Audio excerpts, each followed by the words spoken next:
Do you want free rewards for putting in little to no effort? Do you like getting fast groups and not being held responsible for your actions? If you answered yes to any of these questions, then the brand new Heal Herald build is just for you. A build that is just so easy that you can literally go AFK and come back to a whole pile of green shards.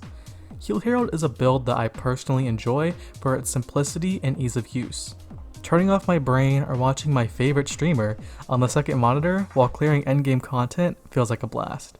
The way that you heal on this build is primarily through regeneration. Herald has a trait that increases their healing from regen that makes this actually viable. Activating the Facet of Light will constantly pulse regen to your subgroup. Think of it as a switch that you just turn on. If you pair this with your staff auto attacks, which heals your group every third hit, you have some fantastic healing output. Obviously, healing isn't the only role you should be covering, you should also be providing boons. Fortunately, this build can provide a lot of different boons, including quickness with full uptime. The way that you actually do this is super simple. Activate these 3 facets and leave them running. Having this much upkeep is what allows us to provide quickness.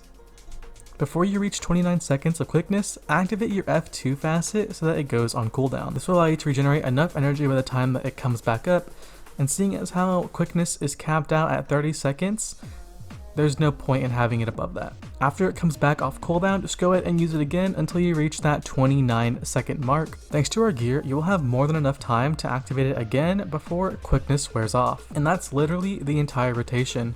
It is one button. Might, Fury, Quickness, and Regen will all be applied this way. Now let's talk about the gear that makes this possible.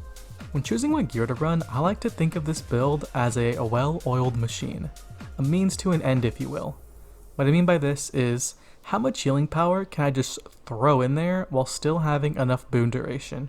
With that being said, I chose to run a mix of Harrier's and Magi's gear. With enough optimization, you can hit 100% boon duration and stack on as much healing power as you can fit in. For my rune, I just went with the Rune of the Monk as the extra healing power is huge, and since we're playing Herald, we don't need the boon duration that other runes now offer. For our relic, I went with the Relic of Dwayna.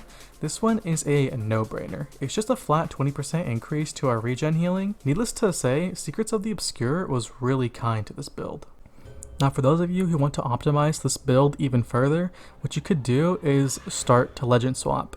Swap over to Ventari stance whenever you need burst healing or Condi cleansing, and you'll be just fine. They actually have a projectile block as well in Ventari stance, which is huge because now you can provide quickness while in this stance, and the projectile block just makes some fights meaningless. There's just so easy.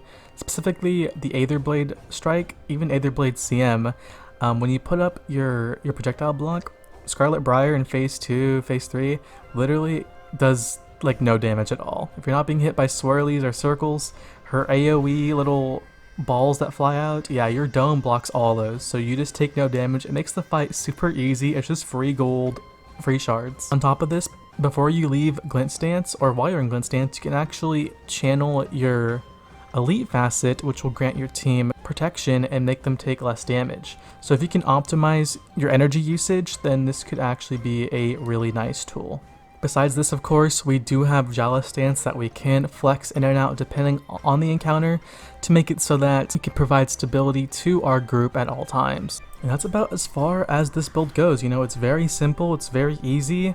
I enjoy it because I get to do other things on my computer without having to stress out about, oh my gosh, I'm missing buttons, I'm missing a rotation. No, you just literally put gear on this thing, press the regen button, staff auto attack, and you're healing your team to full health every time you are topping them off. I'm being so real here. I literally went into the Secrets of the Obscure strikes blindly. This is my first time doing them. As you can see, I literally got a mastery point for beating these bosses. This is my first time even doing these. I didn't know the mechanics. I was just following tag. At one point I was a tag. First time doing it, we didn't have a commander. They just said, you know what, you're gonna tag up, we're gonna do this. I said, alright. And I just played Heal Herald and everything was fine.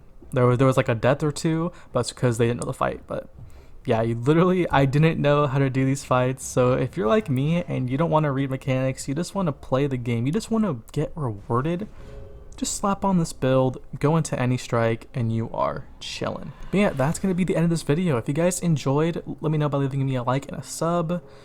What are your thoughts on the brand new Heal Herald? I know I've covered this build on the channel in the past, but now with Secrets of the Obscuro, I feel like it actually got a lot stronger. This build actually skyrocketed in the tier list. It's doing a lot better now. Back when I covered it, it wasn't really a meme build. It was kind of like a B tier, but now it's like A tier, close to S tier. So thank you all so much for watching.